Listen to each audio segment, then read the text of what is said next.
नमस्कार, समाचार बुंदेलखंड में आपका स्वागत है। रुख करते हैं झांसी की खबरों पर। आज जिला जन कल्याण महासमिति झांसी एवं रानी झांसी फाउंडेशन झांसी के तत्वाधान में आज रानी लक्ष्मीबाई पार्क में श्रद्धांजलि सभा आयोजित हुई। हाथरस की घटना में दिवंगत हुए लोगों को मोमबत्ती जलाकर भावभीनी श्रद्धांजलि अर्पित की गई। सभा को संबोधित संस्था के केंद्रीय अध्यक्ष डॉक्टर जितेंद्र कुमार तिवारी ने कहा कि हाथरस में आयोजित सत्संग में भगदड़ मच जाने से कई श्रद्धालुओं की मौत की खबर काफी पीड़ादायक और अत्यंत दर्दनाक है। हृदय विदारक हुई इस घटना ने पूरे देशवासियों को झकझोर दिया है।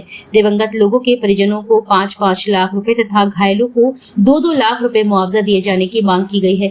डॉक्टर जितेंद्र ने कहा कि हमें धर्म को तो मानना चाहिए और आस्थावान होना भी सही है, लेकिन धर्मांधता नहीं होनी चाहिए। वैज्ञानिक युग है। स्वामी विवेकानंद जी ने कहा था कि धार्मिक बनिए, धर्मांधता से दूर रहिए। श्रद्धांजलि सभा में हाथरस जैसी कोई दुखद घटना न हो, इसके लिए प्रत्येक कार्यक्रम के लिए निर्धारित भीड़ के लिए मानक तय होना चाहिए। इसके साथ ही संपूर्ण घटना की जांच कर दोषियों के विरुद्ध कठोर कार्रवाई हो। उपस्थित जन समुदाय से यह भी अपील की गई कि हमें भी सार्वजनिक बड़े कार्यक्रम में सहभागिता के समय स्वयं की सुरक्षा और अपने पूरे विवेक का उपयोग करना चाहिए। इस अवसर पर मुख्य रूप से महानगर धर्माचार्य आचार्य पंडित हरिओम पाठक ने शांति पाठ किया। इस अवसर पर प्रतिमा ओझा, अनिल पाठक, सोमेंद्र, सौरभ सिंह, सौरभ जेजुरकर, धर्मेंद्र कालेकर, पंकज झा, RN शर्मा, अरविंद उपाध्याय सहित कई लोग मौजूद रहे। गलती कहाँ पे हुई? इतने बड़े आयोजन में 122-23 लोग खत्म हो गए। जी, मैं झांसी महानगर की ओर से आज पहले तो उन दिवंगत आत्माओं को हम लोग श्रद्धांजलि देते हैं, भगवान से प्रार्थना करते हैं कि उनको अपने चरणों में स्थान दे। वो आध्यात्मिक सत्संग में गए थे, किसी चमत्कार के लिए, किसी साजिश के तहत अथवा अनायास एक भगदड़ हुई और उसमें बहुत लोगों को अपनी जान गंवानी पड़ी। इसमें जहाँ तक आपकी गलती का सवाल है, 80,000 लोगों की प्रशासन ने परमिशन दी थी, लेकिन प्रशासन ने उसके अनुरूप कोई व्यवस्था नहीं की। प्रशासन की जिम्मेवारी होती है, LIU की जिम्मेवारी होती है कितने लोग हमारे नगर में आ रहे हैं और उतने लोगों की सुरक्षा सुनिश्चित करना। जो तनख्वाह पा रहे हैं, ट्रेनिंग लिए हुए हैं, उसके स्पेशलिस्ट हैं, उन लोगों की ज़्यादा होती है।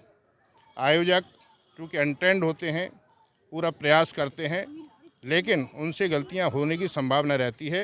इसलिए आयोजकों के साथ को भी ट्रेनिंग दी जानी चाहिए इतने बड़े कार्यक्रम के लिए पहले, और फिर प्रशासन को भी वहां उपस्थित रहना चाहिए था।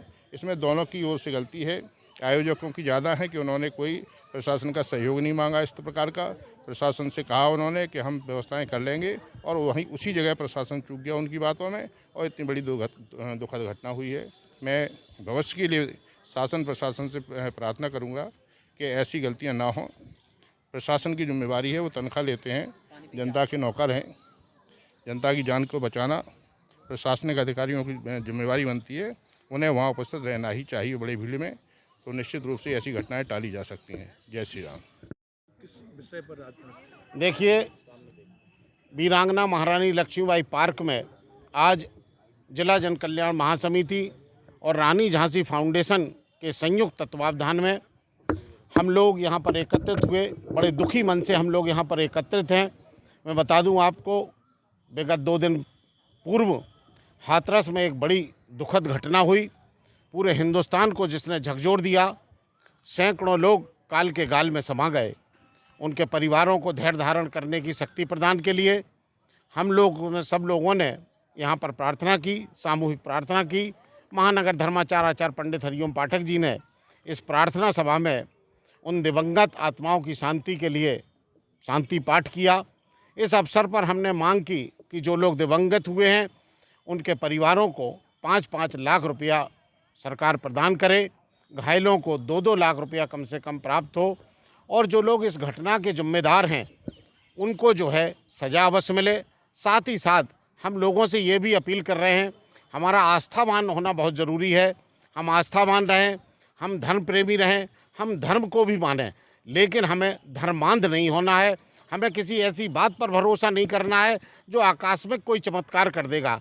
चमत्कार कोई आसानी से कोई चीज़ करने वाली होती नहीं है। हमें धर्मांध बिल्कुल नहीं होना है। हमें किसी ऐसी बात के पीछे नहीं भागना है जिससे कि कोई अप्रिय घटना घटित हो जाए। इसके साथ साथ हम लोगों से ये भी अपील कर रहे हैं कि लोग अपने विवेक का भी प्रयोग करें। जब हम सार्वजनिक स्थानों पर किसी बड़े कार्यक्रमों पर जाएं तो अपनी सुरक्षा अपनी स्वयं की करने के तरीके से जाएं हम, कि अपनी सुरक्षा हम स्वयं कैसे कर सकते हैं। साथ ही सरकार से यह भी हम मांग कर रहे हैं कि जो बड़े आयोजन हैं उसमें भीड़ का एक मानक तय होना चाहिए कि इस कार्यक्रम में इससे अधिक भीड़ नहीं जुटनी चाहिए किसी भी सूरत में।